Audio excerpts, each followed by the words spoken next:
Since 2019, ngayon lang ulit ito nagawa ng San Antonio Spurs. Wild ending, isang game winner ni Victor Wembanyama mga idol. Epic comeback naman ang pagbabalik ni Kawhi Leonard kalaban itong si Zion Williamson. Ang ganda ng laban, panoorin natin to mga idol. Isang rematch ng New Orleans Pelicans versus LA Clippers. May nagbabalik sa starting lineup ng Clippers na si Kawhi Leonard after missing couple of games. First basket of the game, nanggaling niya sa 2 points ni John Collins, foul 6 si Zion. Nasundan kagad ang left-handed layup ni Kawhi Leonard at Darius Garland win 3-pointer. Nakalamang kagad ang Clippers ng 5 points. Sumagot naman ang Pelicans, Herbert Jones wing 3-pointer. Dalawang sunod na 3 ang kanilang pinakawalan. Nanggaling naman kay Trey Murphy III. Nakapag-withdraw naman ang foul si John Collins ng Clippers at ganun din naman kay Zion Williamson kontra kay Brook Lopez. After nyan, umatake pa itong si Zion. Nakuha niyang first lead of the game ng Pelicans. Kawhi Leonard, kumana dito ng turn ng fadeaway jumper. Air ball. Buti na lang may follow-up si John Collins. Nasundan pa ng kanyang counted and one mula sa assist ni Darius Garland. At back-to-back field goal naman para kay Kawhi Leonard. Nakapagtala siya dito ng 5 straight points. 3 mula sa top of the key. Timeout ang New Orleans Pelicans sa score na 21-12. Lamang ng 9 points ang Clippers after the timeout. Tuloy naman ditong tinambagan sa double figure ang New Orleans Pelicans sa 3 ni Kawhi Leonard. 11 points para kay Daklo. Meron naman ditong 6 points si Zion Williamson sa first quarter. 11-point game naman yung nahabol dito ng New Orleans Pelicans, 29-18. Napabayan pa si Chris Dunn mula sa corner 3-pointer at 2 points naman ni Jordan Miller. Unang quarter, tinambakan kagad sa 18 points ang New Orleans Pelicans. Darius Garland with a driving layup. Natapos ang first quarter sa score na 40-26. Pagpasok ng second quarter, palitan naman ng basket ang second unit ng Pelicans at ang LA Clippers. Nakabawi ng back-to-back field goal ang home team. Burado na ang double figure lead ng Los Angeles Clippers. Nice putback dunk ni Derek Jones Jr. and beautiful bounce pass ni Zion Williamson to Derek Quinn sa bay layup. Fight for the rebound passes sa Digby. Baba na lang sa 7-point game, 44-37. Yun nga lang, mabilis naman ditong pumukol ng 3 si Kawhi Leonard sa top of the key. Eto naman mga idol, magandang acrobatic finish naman ang pinakita ni Jeremiah Fears, ang rookie ng New Orleans Pelicans. Nice ball movement naman dito ng Clippers to Chris Dunn, corner 3-pointer. And easy layup nito ni Lopez sa harap ni Herbert Jones. Naibaba naman dito ng home team sa 6-point game, 52-46. Pasok naman ang buzzer beater ni Kawhi Leonard sa mid-range jumper. Pero 3 naman ang pinambawi ni Saddiq Bey, nating bad net. Back-to-back basket para kay Saddiq, total of 9 points. At sumalaksak si Zion Williamson sa kanilang ilalim ng pintura. Bigla na lang naglaho ng parang bulay malaking lead ng LA Clippers. Kanina lamang 18 points, ngayon 3 na lang inahabol ng Pelicans. Sumalaksak din ang big man ng Clippers na si Brook Lopez. Pasok naman ang batong bahala ni Dejounte Murray. At tabla ng laban sa 3 nito ni Trey Murphy III. Lamang sana ang Clippers ng 2 points sa puntos ni Kawhi Leonard. Pero tabla ang laban sa end of the first half. May pahabol pa ng driving floater ang New Orleans Pelicans. Leading scoring sa Pelicans si Trey Murphy na may 14 points. 19 points naman para kay Kawhi Leonard sa halftime.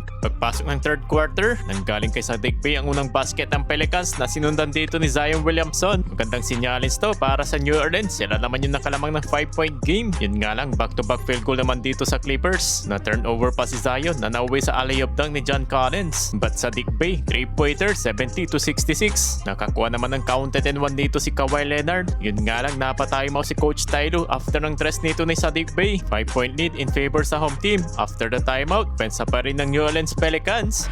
On the trail, Carlo. Good night! Nagsagutan naman ng 3 nito si Kawhi Leonard at ni Saddiq Bey mula naman sa corner triple. Sumagot rin ng 3 si Kobe Sanders ng Clippers. Nakisali na rin sa 3 si Derek Quinn, pinabayan ni Brook Lopez. Mula ng 3-pointer sa Pelicans, nanggaling naman kay Trey Murphy. Ang Clippers naman ditong tinambakan ng double figure. Another triple ni Trey Murphy III. Ising-ising layup pa ito si Jeremiah Fears. Heading to the fourth quarter, lamang ng 11 points ang Pelicans, 96-85. Sa final quarter mga idol, nagumpisa sa floater ni Darius Garland. Tinira naman siya ng harap-harapan ng 3 ni Jeremiah Fears at nakapagpasabi si Derek Quinn, 101-87. Bigla naman dito nag-iba yung ape ng hangin para sa New Orleans. And I'm gonna pass.